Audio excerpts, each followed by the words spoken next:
Hello folks, based Hungary here again, and I don't really have much of a background screens at the moment. We all know this is more of a podcast anyway than based on videos or pictures. But today's topic is going to be about what has happened in the recent party events in Hungary, what my projection of the elections will be in spring in Hungary, and a very interesting topic that again came up from my favorite politician in Hungary, Toroczkai Laszlo, who made a very interesting video, which I will again put in the link below, about who is really Orban Victor. Well, let's start with the first topic at hand, which would be what's been happening in politics in Hungary and what my projection is, what my forecast of the elections will be in the spring. Now, what you need to know about the Hungarian electoral system, it's like the German one. You get two votes. One vote you get for the actual party and the head of the party, and the other one will be based on your region on where you live, where you get another vote. And basically, so the list vote is where you live, and you get to vote. And then the more people vote on the list vote, the more people they will get into parliament.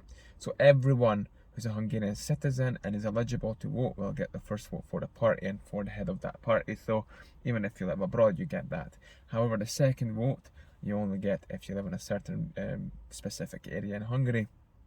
That's how the seats get filled. And like in the German elections, you got a 5% threshold which every party must go through in order to enter the Hungarian parliament. Now, the projections are, in my opinion, I don't think. It's very interesting because unlike in Germany, where there's no, since the formation of the new Germany after the fall of the Berlin Wall, I don't think there was ever a time where one party was able to create a majority or a super majority like Orban was able to with Fidesz. However, Orban was able to do this the third time now since 2010. So it's quite interesting. So this was called a 2/3 majority. And with a 2/3 majority, you're also able to amend constitutions without having the need or support of any other parties out there. Now, I do not think that Orban and Fidesz will be able to get this majority again.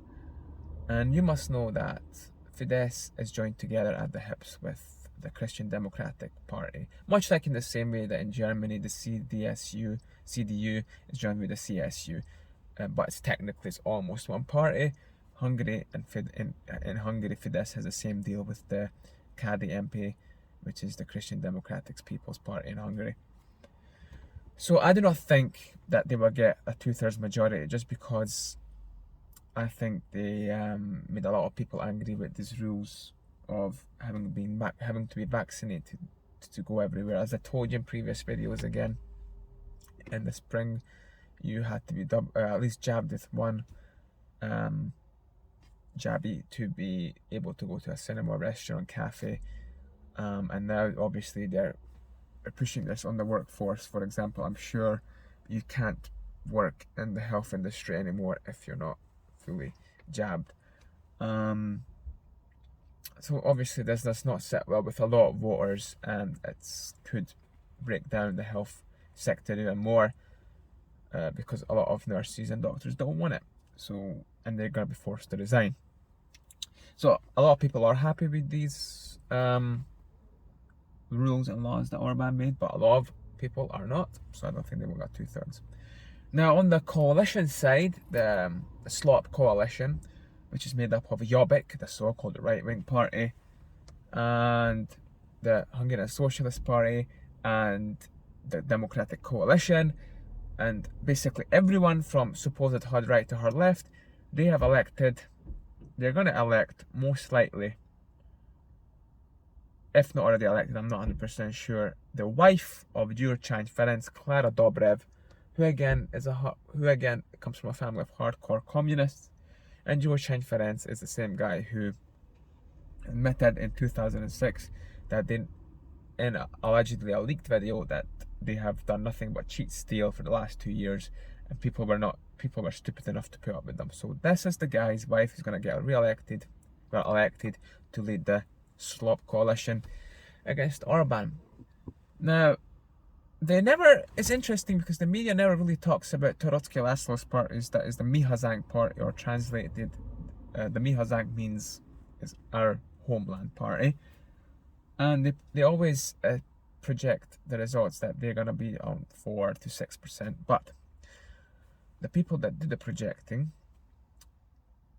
you can't really trust people who gather these stats, because they either work for Fidesz or they work for the slop coalition.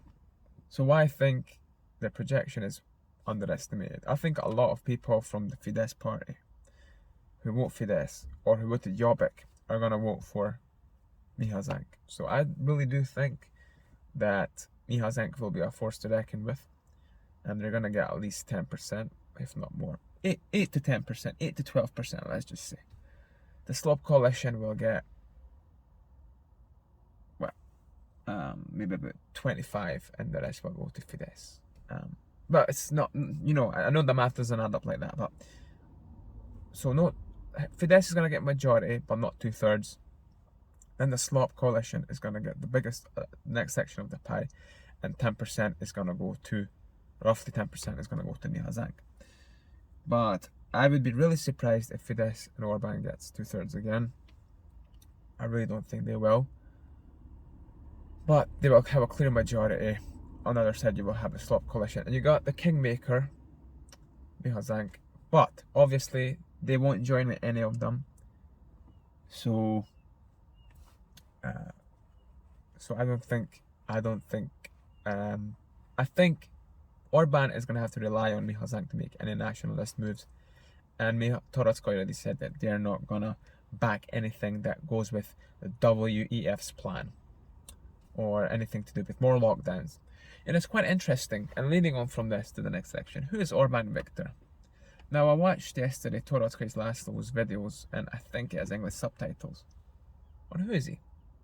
And a very interesting thing I found out, and Toroczkai brought to the people's public, that the WEF, the World Health the World Economic Forum, has a very interesting thing called the Young Global Leaders of Tomorrow program, which they all select people like Macron, and even people like Jack Ma, the billionaire from China, and like Mark Zuckerberg. These are all people who were in this program of the World Leaders of Tomorrow program.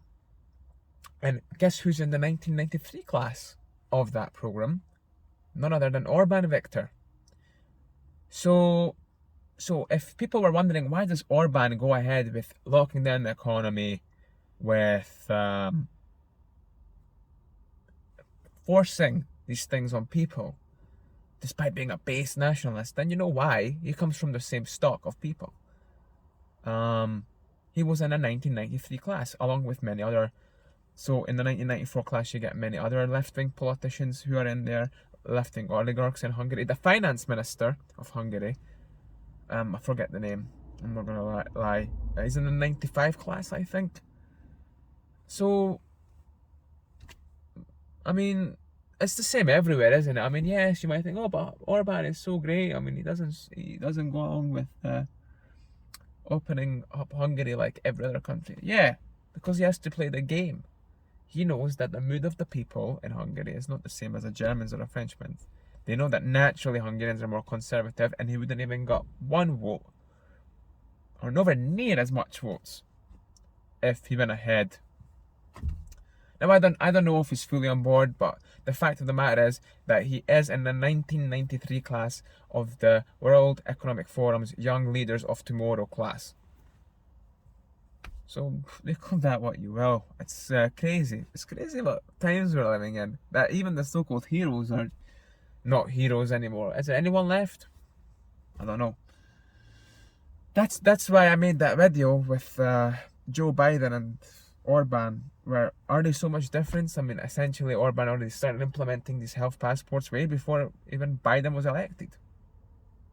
I mean, No, well, not way before, but way before Biden even came out and said, oh, we're gonna do this. So, you know, it's yeah, and I will attach the video and show you what's up.